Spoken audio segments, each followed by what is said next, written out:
Bonsoir à tous, très heureux de vous retrouver pour les vraies voix du foot avec Guy Carlier. Bonsoir Guy. Bonsoir à tous. Ça a l'air d'être en grande forme. Très. Autant que les joueurs de Liverpool qui sont sur le terrain en Ligue des Champions en ce moment, puisqu'ils sont quand même parmi les leaders de leur championnat et de la Ligue des Champions. Et qui s'apprête à tirer un penalty. Et qui s'apprête à tirer un penalty à 0-0 à Gérone. Vas-y, tiens-nous au courant là, vas-y, fais-nous le direct. Il y a des discussions, j'ai l'impression que c'est Van Dijk qui se rapproche du ballon, mais je suis pas si sûr que ça. Vas-y, t'es en direct, Oui, alors en direct ici de Gérone, je peux vous dire effectivement, Guy, oui, il y a bien penalty. Et c'est Diaz qui va le tirer. On va avoir le résultat après. Salut Emmanuel Galasso. Bonsoir Philippe, bonsoir à tous. En forme aussi. Écoute, en très grande forme. On va voir ce péno. On commence une émission là direct. On est dans le jeu, on est dedans. Là. Maxime Sénat, salut Maxime. En forme pour les commentaires. Je suis en direct de Gérone. Ouais. Et pour le web ce soir, c'est Enzo Jacquet qu'on est très content d'avoir avec nous. Au menu de ces vraies voix du foot, on va commencer par Kylian Mbappé, son interview fleuve avec Mouloud Achour. Et est-ce qu'il vous a convaincu dans cette interview où il a parlé de tout, d'équipe de France, de brassard de capitaine, de Stockholm et tutti quanti? Pour le moment, il vous convainc pas sur Twitter, puisqu'il ne vous a pas convaincu. Vous dites non à 92%. On parlera ensuite de Salzbourg-Paris Saint-Germain, match de grand danger pour le PSG qui depuis la dernière journée n'est même pas barragiste en Ligue des Champions. Alors est-ce que vous avez peur pour le PSG ou pas? Venez nous le dire au 0826 300 300. On va passer du PSG au PSV Eindhoven qui se déplace à Guingamp pour affronter le Stade Brestois. Et si le Stade Brestois faisait un nouvel exploit qui lui assurerait pratiquement d'aller plus loin en Ligue des Champions alors que c'est un peu compliqué en championnat? Vous êtes supporter de Brest, on vous attend encore et toujours au 0826 300 300. Et le dossier But Football Club, ce soir, il y a des grands dossiers sur la nouvelle Coupe du Monde des clubs. Et on en parlera avec Alexandre Corboz, puisque vous êtes très nombreux à ne pas connaître cette nouvelle compétition qui a pourtant des affiches très, très alléchantes. Allez, c'est parti pour les vraies voix du foot. Sud Radio, les vraies voix du foot. Et on va dire, ce penalty est-il transformé? Penalty transformé par Mo Salah, tout à fait. Penalty, donc 1-0 pour Liverpool. 1-0 pour Liverpool à Gérone. Et l'autre match, c'est le Dynamo de Zagreb qui reçoit le Celtic Glasgow. Bref, pas franchement un choc. Et on est toujours sur un score de parité de 0-0 à l'heure de jeu. Allez, on va parler de Mbappé. Vous n'êtes pas convaincu de son interview à 92% sur Twitter. Venez voter, venez réagir au 0826 300 300. Emmanuel Galasso, est-ce que toi, il t'a convaincu?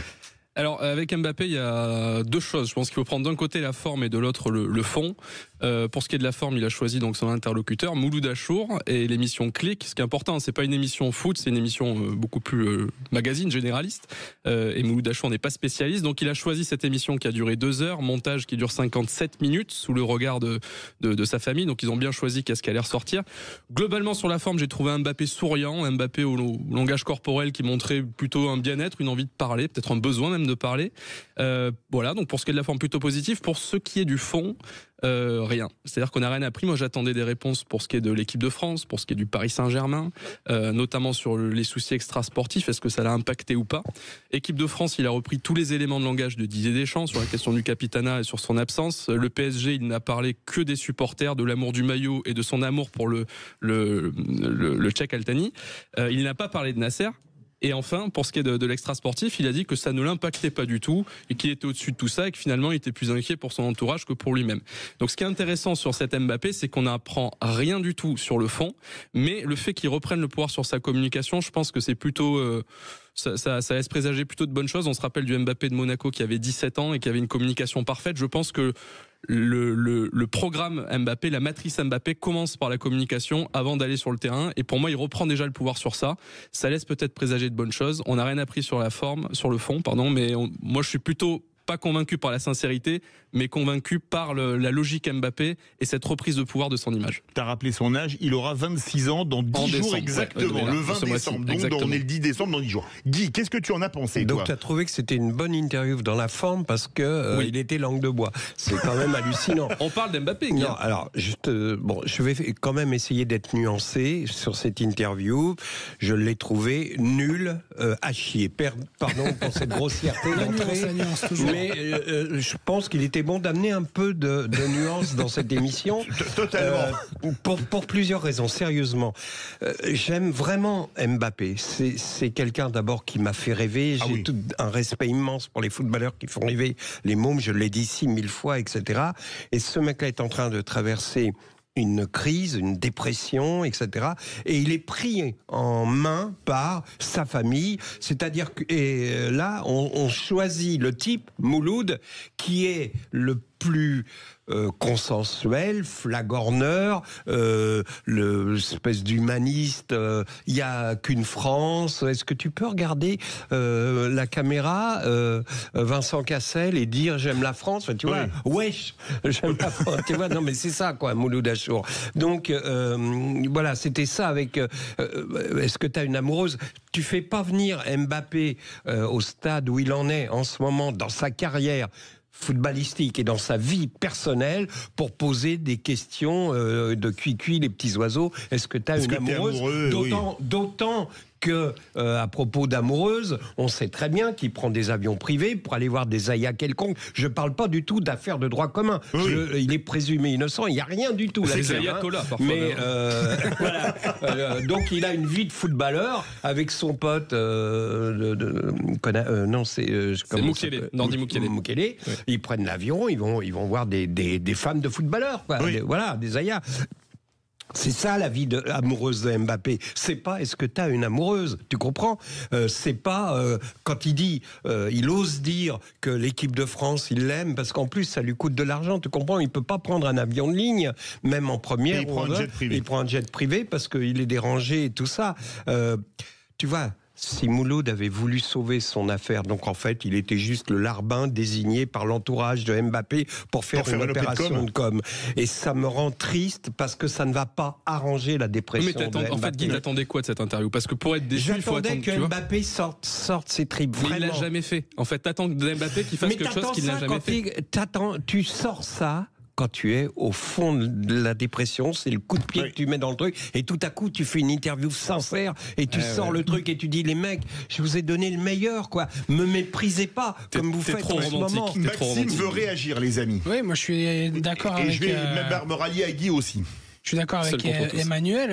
Est-ce que vous attendiez vraiment quelque chose de cette interview?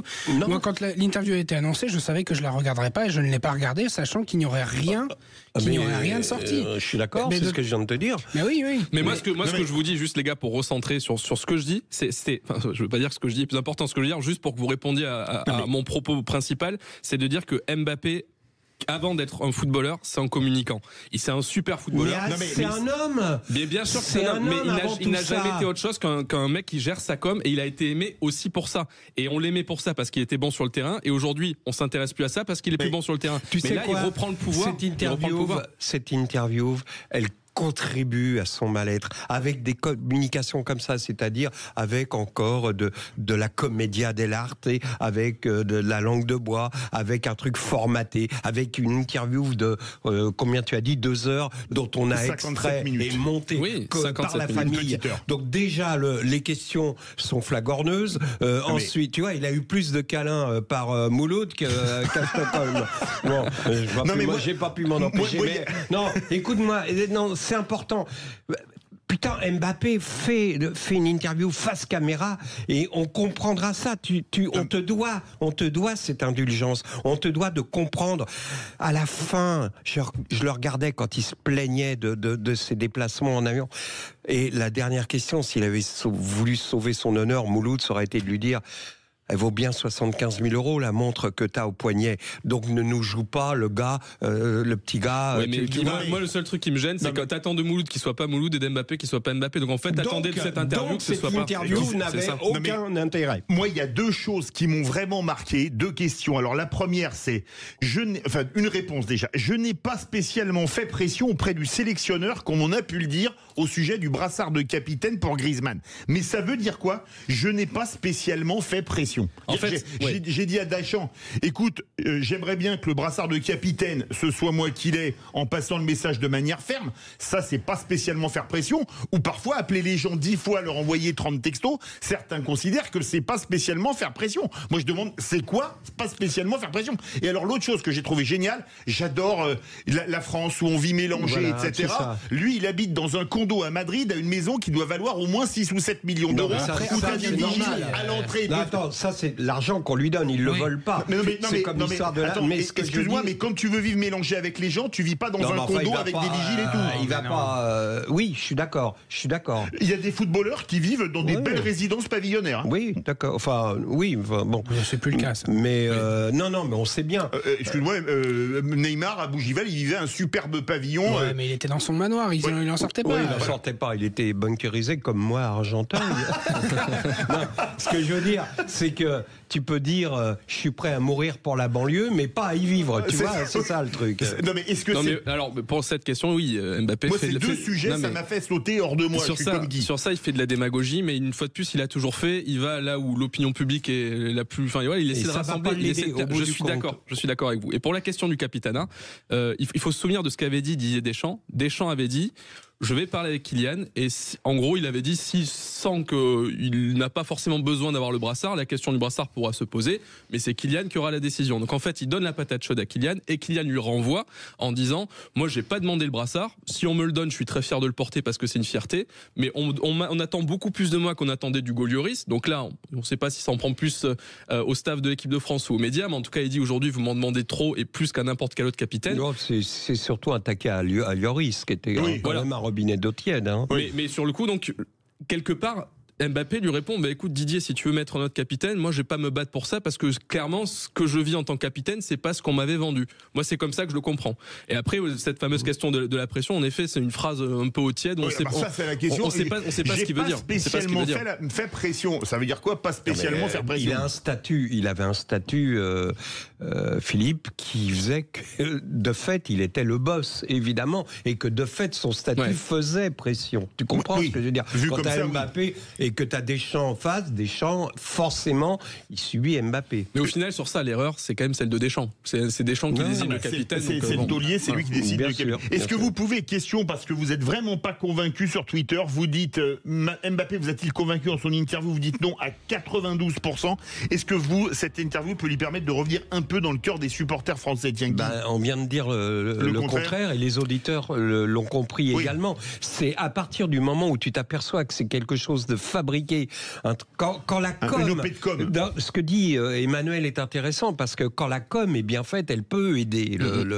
Là, c'est une com destructrice pour l'image. Je complète ce que dit. C'est négatif pour Mbappé. Donc ça ne peut pas, pour répondre à ta question, ça ne peut pas le faire reconquérir. Mais juste si cette interview, elle permet à Mbappé de retrouver un top niveau et qu'il retrouve le bon niveau sur le terrain, c'est ça qui lui fera regagner le cœur des Français. Et Maxime est d'accord a priori aussi, et moi aussi. Oui, c'est un coup d'épée dans l'eau. Pour moi, je pense que ça changera pas grand-chose cette interview par rapport à l'image qu'on a d'Mbappé. Et tout de suite, on va parler de l'ancienne club d'Mbappé, le Paris Saint-Germain, qui se déplace. Qui lui doit 55 millions. Il n'a pas parlé de ça non plus, Mouloud. Ah bah non, ça risque de fâcher, tu rigoles. Allez, on se retrouve tout de suite dans les vraies voix du foot. Sud Radio. Retour des vraies voix du foot avec Guy Carlier, Emmanuel Galasso, Maxime Senna. Et la compo du PSG vient de tomber. Maxime, est-ce que tu peux nous la donner, s'il te plaît? Bien sûr, avec Donnarumma dans les buts, en défense Hakimi, Marquinhos, Pacho, Nuno Mendes. Ensuite, João Neves, Vitinha, Fabien Ruiz. C'est ça, Fabien Ruiz. J'ai un petit problème d'écran, excusez-moi. Lee Kang-in à l'attaque. Ouais. Gonzalo Ramos. Dans l'axe, donc un attaquant, et Barcola à gauche. Donc pas Zahir Emery. Non. Ouais. Non, il est sur le banc. Il est sur le banc. Et on a un supporter du PSG avec nous. Salut Laurent. Salut. Alors Laurent, sur le papier, c'est bonne pioche quand on voit que Brest est allé gagner 4-0 à Salzbourg, mais quand on voit les dernières prestations du PSG, que ce soit en Ligue des Champions à Munich, au Parc des Princes contre Nantes ou à la Baie des Champs contre Auxerre, avec un but marqué en 3 matchs, on a peut-être quelques raisons d'être inquiet, non? Ouais, non, ce qui est incroyable, c'est que votre question est légitime et on se serait même pas posé la question il y a 2-3 ans, quoi. Avec combien de buts d'écart le PSG va gagner? C'est pas que le PSG va gagner ce soir. Donc c'est là qu'on voit qu'on a quand même rétrogradé d'un ou deux crans au niveau européen, au niveau de l'effectif. Ce qui nous manque, de toute façon, c'est un buteur. Hein. Vu le nombre d'occasions qu'on se crée par match, si on a un vrai buteur devant, les matchs, on les gagne 3-4-0, quoi. Il y a peut-être une bonne nouvelle ce soir, c'est la suspension de Dembélé.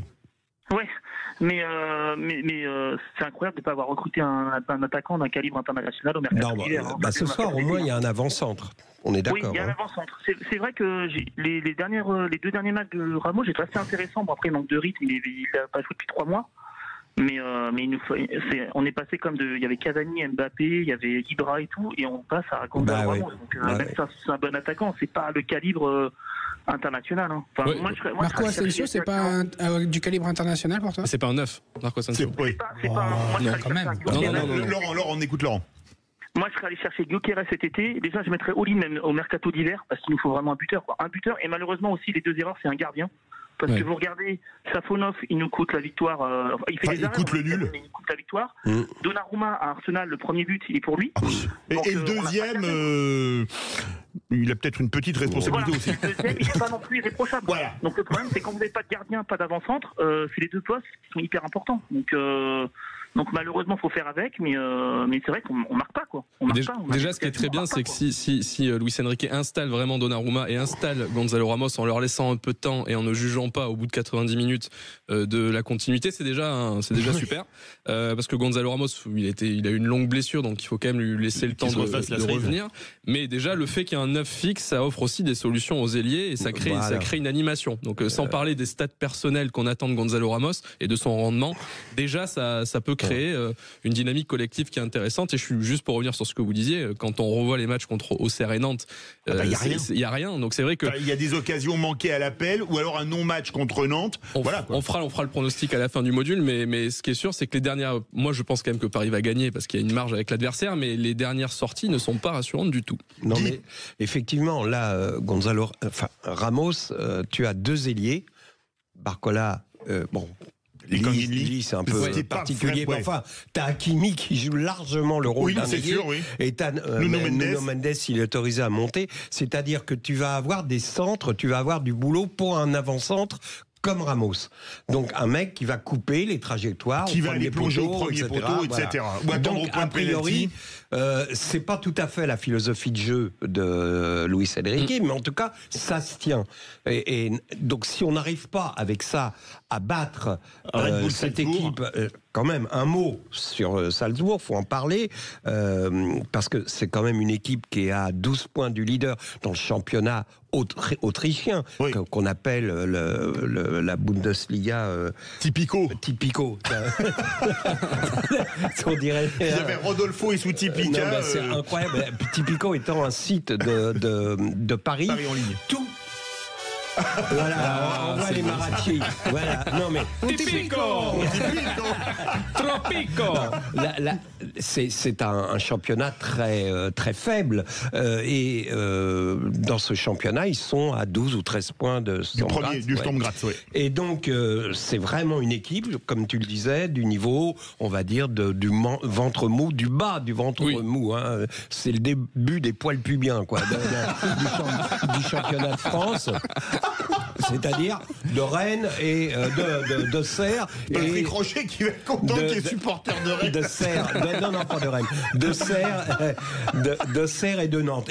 Mais quand on pense que les deux derniers résultats du PSG, c'était nul à Serres et nul contre Nantes, on peut être inquiet mais si Barcola, le niveau qu'il avait l'an dernier, je veux dire, s'il n'est pas capable de passer un dribble à un arrière qui s'appelle, je ne sais plus comment.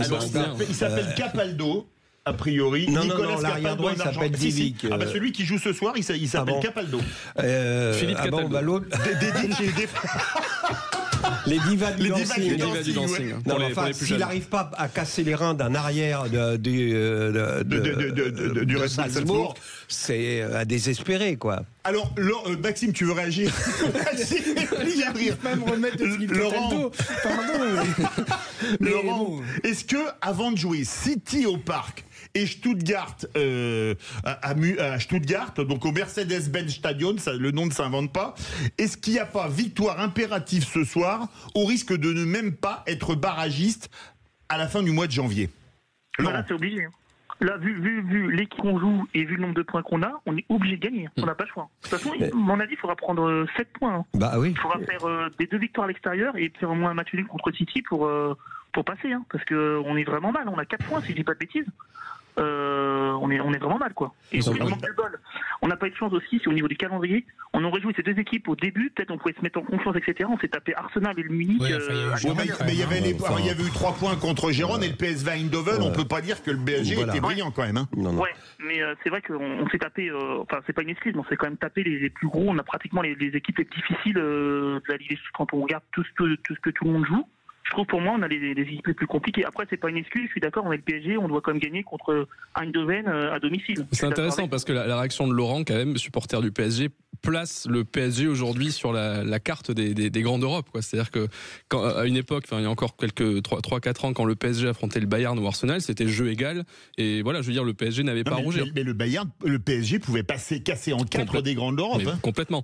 L'année de la remontada au match aller, ils mettent 4-0 au Barça. Dans un match épique. Oui. Et là, clairement, oui, il faut que le PSG gagne ce soir, il faut que le PSG gagne à Stuttgart, et surtout que le PSG ne commence pas à calculer en se disant, oula, City, surtout que City a le temps de se refaire d'ici là, City, on peut prendre 3. Non, il faut que City se soit. Voilà, ils sont pas en position ni de calculer, ni de compter sur les 3 points. La victoire, c'est juste le ticket d'accès au peut-être, parce que si ce soir ils prennent pas 3 points, à mon avis, ça sent vraiment le pâté.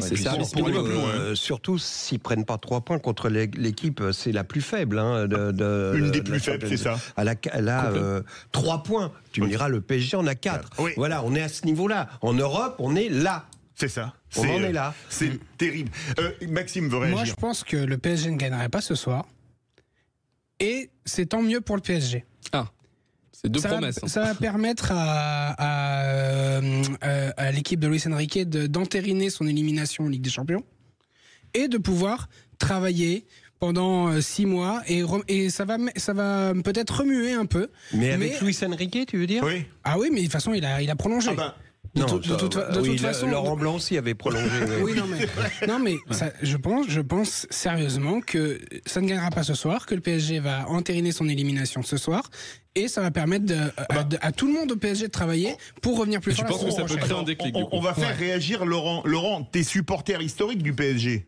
Oui, ça fait depuis 95 que je supporte le PSG. Donc, donc ça fait 30 ans, quoi. Est-ce que, en cas d'élimination, c'est la plus grande crise du club depuis le rachat par les Qataris?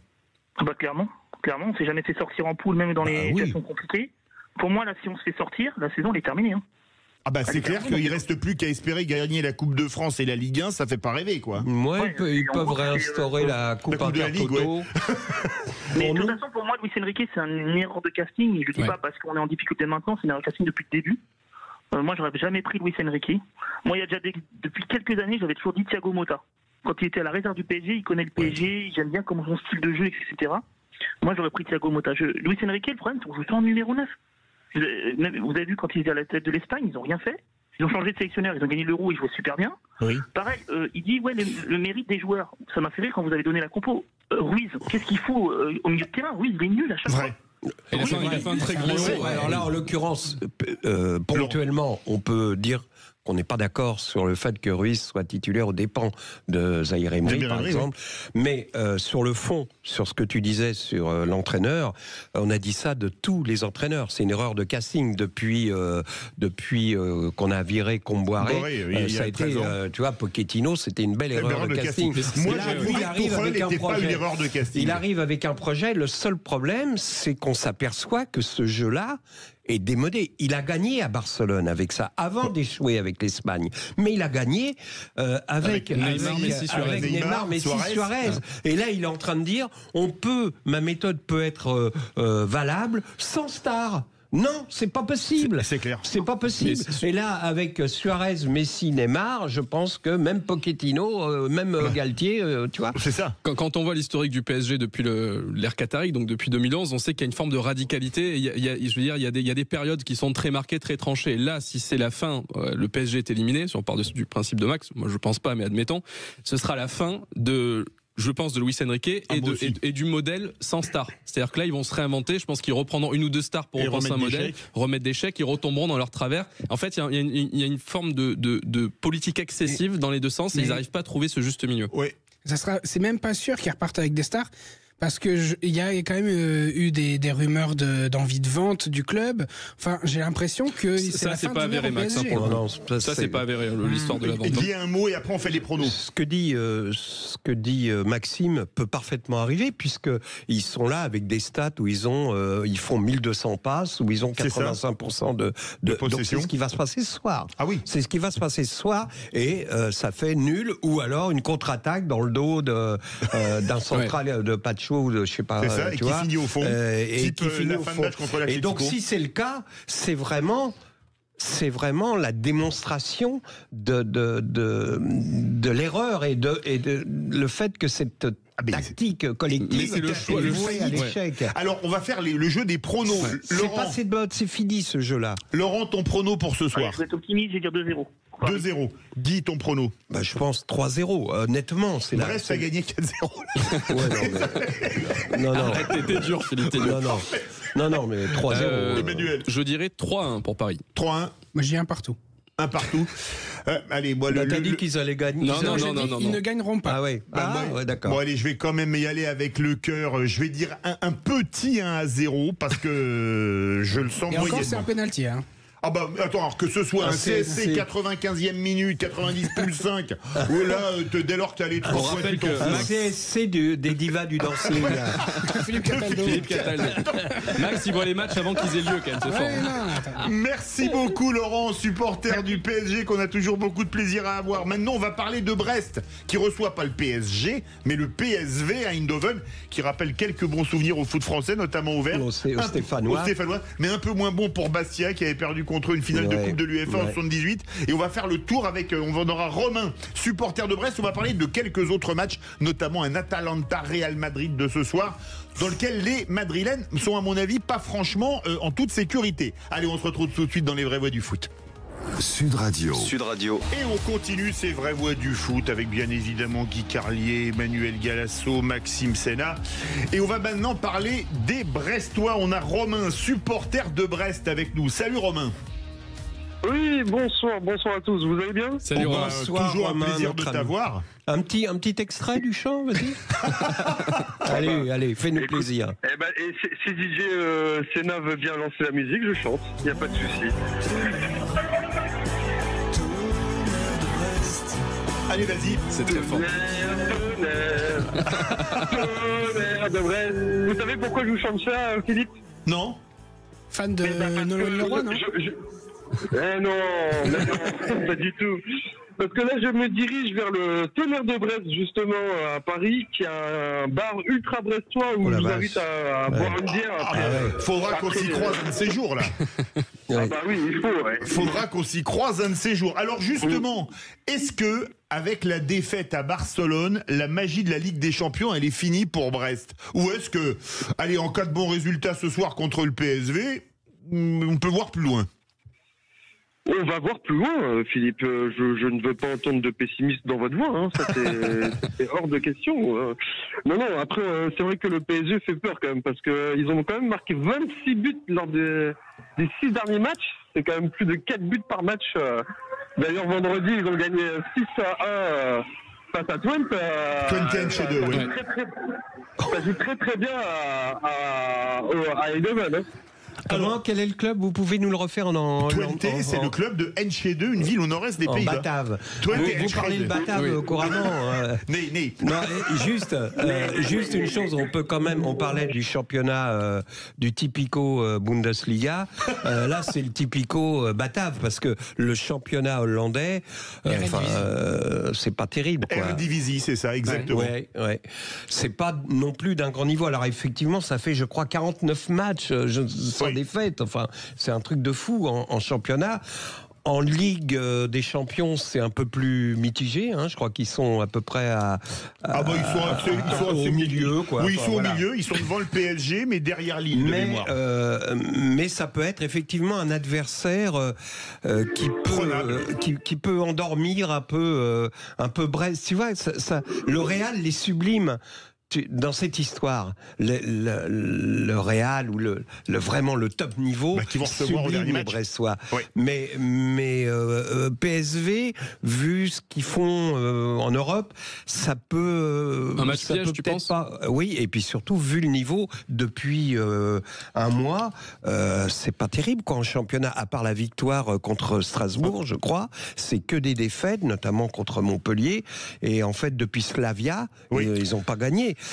Qu'est-ce que t'en penses, Romain, et après Emmanuel. Pardon.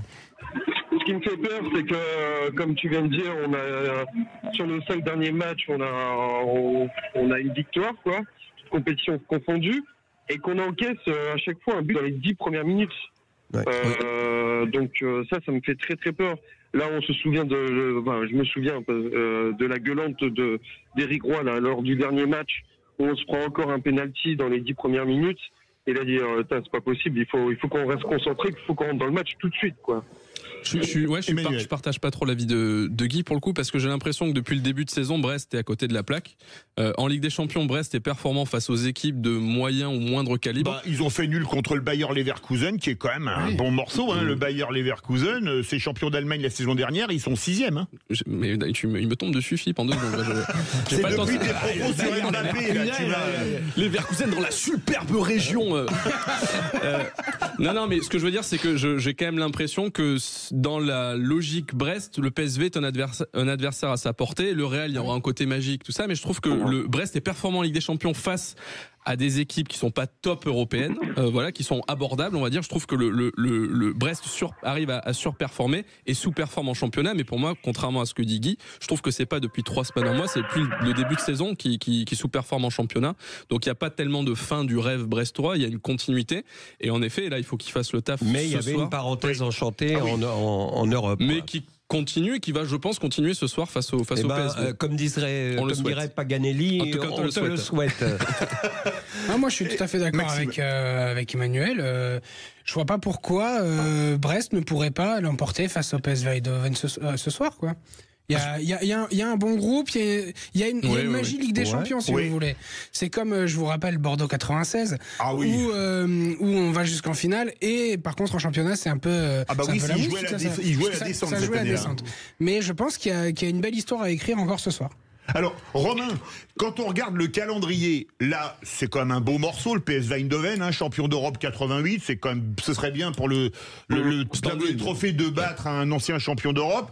Après, déplacement, alors évidemment pour cause de guerre sur terrain neutre contre les Ukrainiens du Shakhtar Donetsk. Bon, et par contre, on finit là avec la cerise sur le Quick d'Aman, le Real Madrid, comme il sait des Bretons, on va pas dire... Sur le phare, plutôt, la cerise. Avec le Real qui vient. Et ce soir, en cas de bon résultat, c'est barragiste minimum garanti, non? Oui, mais tous les supporters de toute façon se le disent déjà depuis un moment. C'est en Allemagne face au Shakhtar qu'on va se qualifier. Bien sûr. On sait que c'est ce match-là qui va tout faire en fait en Ligue des Champions. Parce que le PSV, au vu de la saison dernière, qui ont écrasé le championnat, et même cette année, qui mettent l'Ajax à je sais plus une longueur de 2, c'est quand même fou. Donc le Shakhtar qui est en méforme mais qui n'est vraiment pas bon pour avoir vu certains matchs en Ligue des Champions, pour moi c'est là qu'on va le faire. Et d'ailleurs c'est ce match-là, Shakhtar-PSV, qui a lancé le PSV en Ligue des Champions. Je me souviens de la remontada, ils perdaient 2-0, ils gagnent 3-2 à la fin du match. Je pense que nous, on peut faire la même chose. D'ailleurs, quand on voit les épopées du Shakhtar il y a 10-15 ans à peu près, c'était souvent aller dans leur stade dans un froid polaire en hiver, même pour les top clubs. Ils avaient leur flopée de Brésiliens devant avec des petites pépites. Il y avait tout un mythe autour du fait d'aller à Donetsk. Et là, c'est vrai que le fait que ce soit en terrain neutre, déjà, on voit que ça a des avantages. Et évidemment que pour Brest, c'est une opportunité ce soir de recevoir le PSV et que sur un déplacement à l'extérieur, ils soient en terrain neutre, donc finalement pas désavantagés par rapport à l'adversaire. Romain, tu restes avec nous parce qu'on veut parler d'un autre match, mais on va faire déjà le pronostic pour Brest-PSV Eindhoven. Ton pronostic, Romain? Pour moi, ça sera 1-1. Madi Camara pour Brest et Ismaïl Sabari pour le PSG. C'est très fort. Tu peux nous donner les minutes aussi pendant qu'on y est? Le pied, la tête, le gauche, le droit, pénalty, coup franc, vas-y. Brest va marquer entre la 35e et la 50e minute. Oh ben ça c'est précis. Bon, ça, tu prends pas de risque, il donne un quart d'heure. Franchement. Ton pronostic, Guy, pour Brest? Moi je les vois gagner 1-0. Oui, ben moi je les vois gagner 1-0. Emmanuel? Moi je les vois gagner 2-1. Je fais comme Guy, j'ai mis. Ils se foutent de toi, quoi. J'étais dans ma réflexion, excusez-moi de réfléchir un peu, de ne pas dire n'importe quoi comme vous. J'ai pris ta poésie, Guy, j'ai pris ta poésie pour donner mon pronostic. Non mais c'est vrai qu'il a toujours un côté lyrique, Guy, c'est génial. Et toi, Maxime? 2-0 Brest ce soir. 2-0 Brest, ben en ces cas-là, ce serait vraiment très bien. Merci les amis, on va venir là tous les soirs. Petite anecdote, là, vous savez qui est l'entraîneur du PSV? C'est une vieille connaissance. Oui, c'est l'ancien entraîneur de Lyon. Voilà. Peter Bosz. Peter Bosz, c'est ça. Bosch, et qui s'est fait virer comme un malpropre. Génésiosité, quoi. Il a été par les Bad Guns. Bah alors il est parti, lui. En TGV, direction les Pays-Bas. C'est le retour du roi ce soir. Alors, Romain, t'es un grand fan de foot. Ouais, vas-y. Et Bosch, c'est la Deutsche Qualität. C'est fort. Bosch, c'est la. Juste pour casser ta vanne, on prononce Boss. Donc voilà. On prononce pas Bosch. On prononce Boss. Voilà, c'était juste pour casser la blague de Romain. Allez, la bonne ambiance. Non, elle était bonne. Elle était bonne. Romain, t'es un fan de foot, reste avec nous parce qu'il y a un gros choc ce soir. Le leader de la Serie A, l'Atalanta Bergame, qui reçoit le second de la Liga, le Real Madrid. Est-ce que pour vous, c'est le gros choc de ce soir, est-ce que le Real n'est pas en danger à Bergame? Real qui est premier barragiste ou dernier barragiste. Oui, il y a un vrai danger. Je pense que la bonne nouvelle quand même du côté du Real, c'est le retour de Vinicius, alors qui a accéléré sa reprise. À voir maintenant dans quelles conditions il revient, s'il va juste rentrer, quel impact il aura, ou s'il peut jouer tout le match. Bon, il y a beaucoup de questions autour de Vinicius, mais je pense que son retour va faire beaucoup de bien au Real. Et mais voilà, si on s'en tient seulement à la forme au classement WOD, je pense que l'Atalanta a un temps d'avance. Il y a toujours la magie Real en Ligue des Champions qu'on a un peu moins vu cette saison, mais je vois moi pour le coup le Real faire un résultat à l'Atalanta ce soir. Tu vois un résultat? Ouais. Guy, qu'est-ce que tu en penses? Atalanta, Real, Atalanta qui a un bon jeu, qui est en pleine bourre. Atalanta, c'est une équipe qui, ça fait, on va dire, 4 ans à peu près qu'on en entend vraiment qui monte en puissance. Depuis l'époque Covid, etc. C'est ça. Mais elle a vraiment, pour le coup, un projet de jeu séduisant, enfin un style de jeu séduisant, un fond de jeu séduisant, un jeu offensif. Elle est très agréable à voir jouer, cette équipe. Et ça va être intéressant de la voir se confronter au réalisme du Real, qui est en Ligue des Champions qui est en Ligue des Champions, met carrément le bus presque. Tu vois, et puis après Bellingham se démerde, Vinicius va se démerder puisque Mbappé n'arrive pas pour l'instant à se démerder. Et, il a marqué ce week-end. Oui, il a marqué. Mais et ce qui est intéressant aussi, c'est l'Atalanta qui a gagné l'Europa League l'an dernier, de voir si cette équipe peut passer le cap en Ligue des Champions, peut se frotter au plus grand et peut avoir un peu d'ambition, parce que l'Europa League c'est magnifique, c'était une très belle finale, mais la question c'est est-ce que dans la compétition reine, cette équipe elle peut aller loin, voire aller au bout. Vous voulez, tu veux un mot? Juste, non, on parlait tout à l'heure je crois que c'est Emmanuel qui parlait de la colonne vertébrale de Donnarumma avant-centre. Eux, ils ont Courtois. Et Vinicius, c'est une scoliose un petit peu quand même, c'est pas droit, mais t'enlèves ces deux-là. Le nombre on en parle très peu, mais Courtois est probablement le meilleur gardien du monde. Très bon gardien, hallucinant. Et le nombre de matchs qu'il leur sauve. Et depuis plusieurs saisons. Je vais vous donner la compo. Le Real va jouer avec donc Courtois dans les buts, en défense, Vasquez et Garcia sur les côtés, Rudiger, Tchouaméni, défenseur central. Donc Ceballos, Valverde à la récup, Vinicius, Bellingham, Diaz et devant Mbappé. C'est l'équipe, la compo est tombée. Défensivement, c'est bon. Moi, Tchouaméni, c'est là où il est le meilleur, je pense, en défense centrale. Mais les latéraux, Vasquez et Garcia à gauche. Je trouve que c'est pas assez. Joue pas. Comment? Non. C'est très limité quand même pour la Ligue des Champions. C'est limité. Maxime, un mot? Je suis pas du tout d'accord avec Emmanuel qui dit que le meilleur poste de Tchouaméni c'est derrière. Moi je pense que c'est plutôt récupérateur aussi. Je pense qu'il est mieux en 6 et surtout à la relance, mais enfin après c'est. Tu trouves qu'il est performant?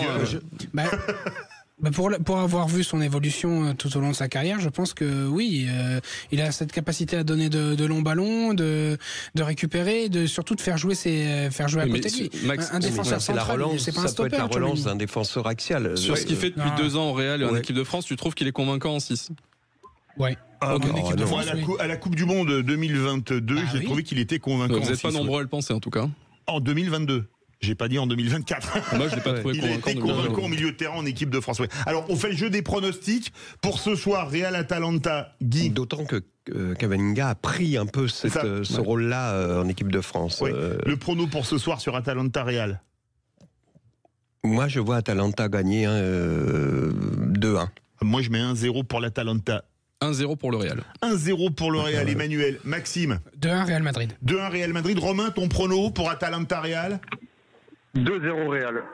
Ah, 2-0 avec Mbappé qui marque, comme c'était notre premier débat. Non, Vinicius, Tchouaméni pour Manu. Et il n'y a pas les minutes des buteurs, Romain. On est très déçus. Il y a du relâchement, du relâchement, Romain. Merci, Romain. Et allez, le Stade Brestois, j'ai une idée, les amis. Si on essayait de contacter Philippe Cataldo pour enregistrer l'hymne du Stade Brestois, ça serait peut-être pas mal, non ?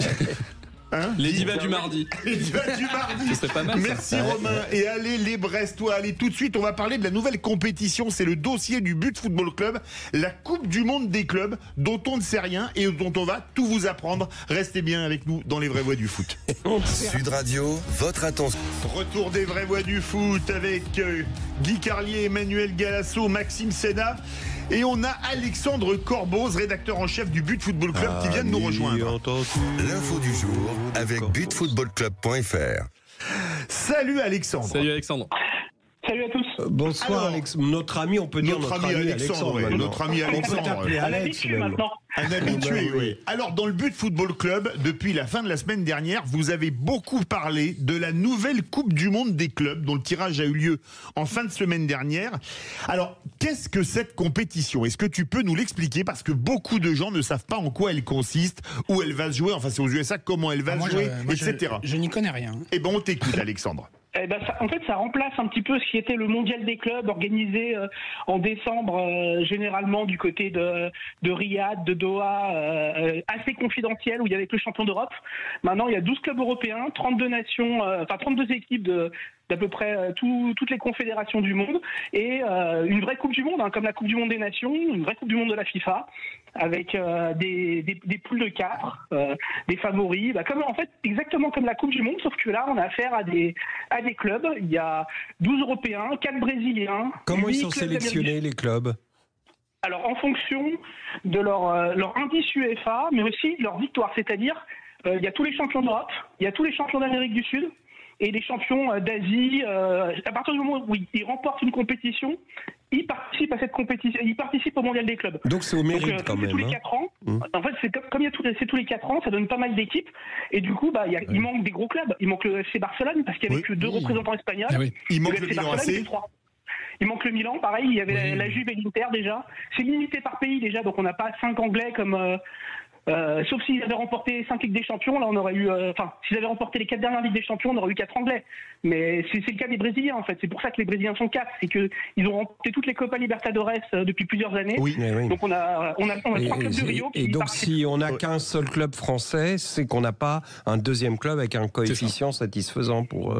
C'est ça. C'est que le PSG rentrait dans les coefficients. Et par exemple, le Portugal a 2 représentants, le FC Porto et Benfica. Absolument. Et ce qu'il y a d'amusant d'ailleurs, c'est qu'il y a le Red Bull Salzbourg qui va la jouer et qui affronte le PSG aujourd'hui. C'est quand même amusant. Pour ce qui est de la partie financière, parce qu'on sait que qui dit nouvelle création d'une nouvelle compétition dit gros enjeux financiers, comment est fait ce modèle, comment on y rentre et qu'est-ce que les clubs peuvent y gagner, quelle somme et à quel moment de la compétition ? Pour l'instant, ils n'ont pas encore tous les sponsors. Ils connaissent pas exactement le montant qu'ils vont toucher. En revanche, la FIFA a déjà plus ou moins promis au club que chaque participant aurait au moins 50 millions d'euros. Donc c'est assez important. C'est énorme. C'est énorme, mais ça tient aussi du contrat signé avec DAZN à 1 milliard d'euros pour la diffusion. Pour la diffusion. Et d'ailleurs, il faut le souligner aussi, et là c'est une belle idée de la FIFA, c'est que cette compétition, elle va être à suivre gratuitement à travers le monde. Il n'y aura aucun diffuseur payant. Ouais. C'est-à-dire que DAZN proposera un accès gratuit à tous les matchs. Donc et ça, Alexandre, je te pose là, excuse-moi, je te coupe. Je comprends pas le modèle économique de payer 1 milliard pour avoir les droits et de ne pas faire payer la diffusion. Qu'est-ce que DAZN y gagne en fait ? Là, pour le coup, pas grand monde a compris, mais visiblement, c'est un accord avec la FIFA. Il y aura des revenus publicitaires, forcément. Oui, et derrière, ça parle aussi ça parle aussi de l'Arabie Saoudite qui aurait financé aussi. Oui, voilà, c'est ça. Ok. Ouais. Maxime veut réagir. Oui, alors déjà, ça aura lieu quand ces phases finales là ? Alors, ça commencera le 15 juin au 13 juillet. Et jusqu'au 13 juillet. D'accord, en fait, c'est la durée du Coupe du Monde. Hein. Oui, mais alors, du coup, ça prend pas sur les dates FIFA, sur les dates FIFA internationales, ça ? Alors, en fait, les matchs FIFA internationaux se termineront aux alentours du 10 juin. Donc, ça laissera au club la possibilité de récupérer leurs joueurs 5 jours avant le début de la compétition. C'est un peu court. Oui. On pense aux internationaux français qui vont sans doute faire la phase finale de la Ligue des Nations 2 jours avant, 3 jours avant, qui devront partir aux États-Unis pour une nouvelle compétition.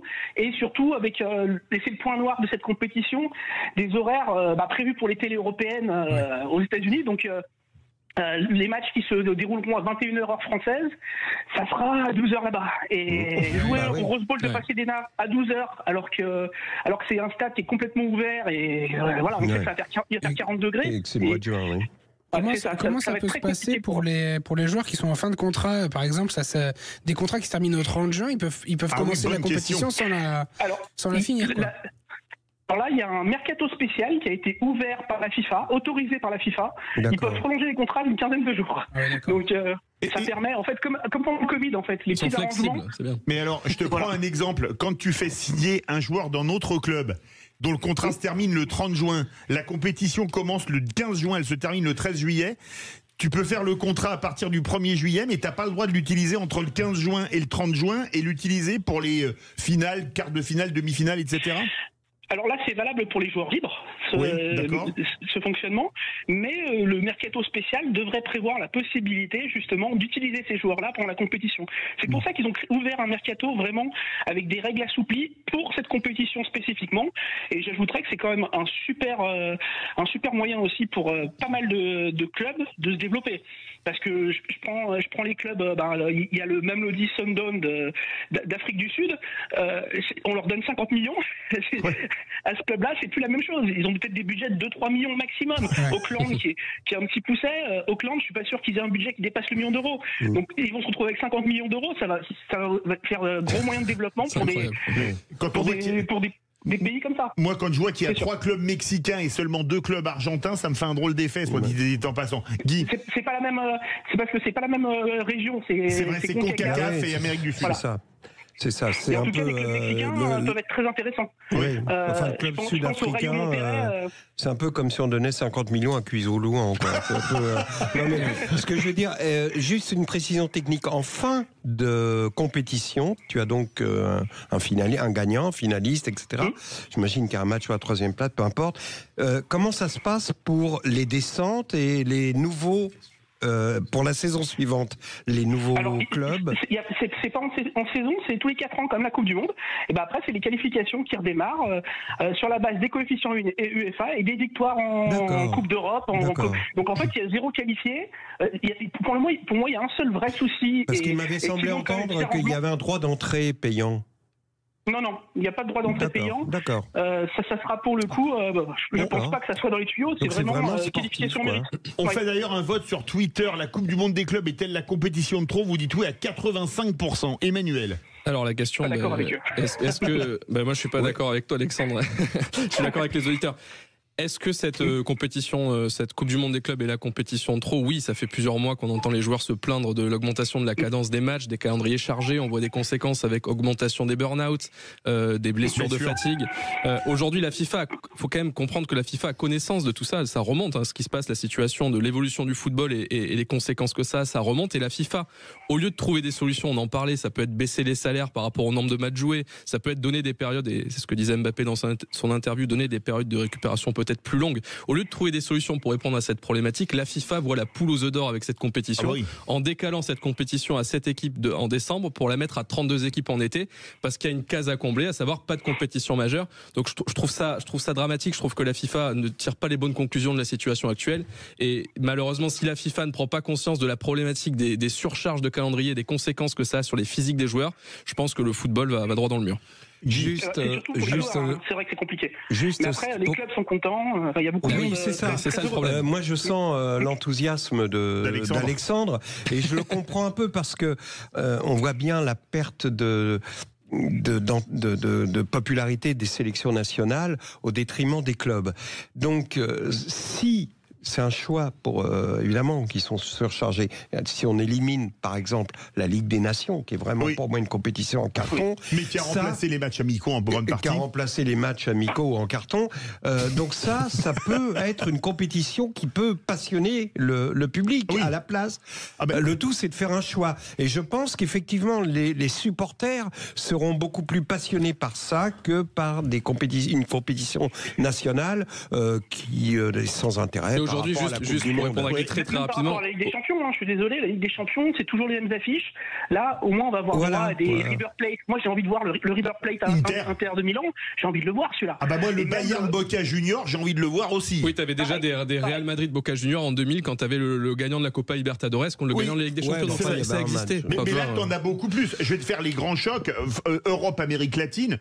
Tu vas avoir Porto, qui est quand même un bon club européen, Palmeiras, River Plate, Inter Milan, PSG, Botafogo, Atlético de Madrid, Botafogo qui vient de gagner la Copa Libertadores en jouant une finale d'anthologie à 10 contre 11 pendant 89 minutes, Fluminense, Borussia Dortmund, Munich, Bayern, Boca Junior, Manchester City, Juventus, on est habitué, Flamengo, Chelsea, ça fait quand même rêver, non les gars? Philippe, t'es emballé? Non, mais... moi, il y a des affiches qui me font vraiment rêver. Est-ce que les clubs, notamment européens, enverront forcément les cadors jouer cette compétition? Parce que, mais à un moment donné, il faut bien que... Oui, non, mais d'accord. Mais il faut que les joueurs récupèrent, quoi. Voilà, il faut que les joueurs récupèrent. Il y a la première ligue qui reprendra le début août, parce qu'après, il y a la Coupe du Monde la saison, en fin de saison. Oui, voilà. Parce qu'en fait, là, si on se projette, ça veut dire que toutes les années où il n'y aura pas de Coupe du Monde, où il n'y aura pas d'Euro, donc une année sur deux, il y aura cette compétition qui aura lieu. Donc là, aujourd'hui, au moment où les top joueurs, une année sur quatre, à un moment donné où les joueurs avaient cette fenêtre de récupération, ils ne l'auront plus. Et juste pour très rapidement finir sur ce que disait Guy, parce que c'est intéressant, quand tu donnes de l'argent aux fédérations par rapport à la Ligue des Nations et autres, tu peux pas leur dire désolé les gars, on essaie d'équilibrer les calendriers, on vous enlève cet argent qui rentre, ils voudront pas. Donc une fois que l'argent est donné, tu peux plus revenir en arrière, malheureusement. Merci beaucoup Alexandre Corboz, rédacteur en chef du But Football Club. Toujours un plaisir de t'avoir. Merci Alexandre. Merci Emmanuel Galasso. Merci Maxime. Merci, on lui dit merci évidemment au web, Enzo Jacquet. On a beaucoup aimé Jacquet, vous êtes d'accord les amis? Allez tout de suite. Allez Brest, allez PSG. Allez Brest, allez PSG, allez Lille, allez Monaco. Tout de suite Jacques P6, les clés d'une vie qui reçoit Dominique Gillot.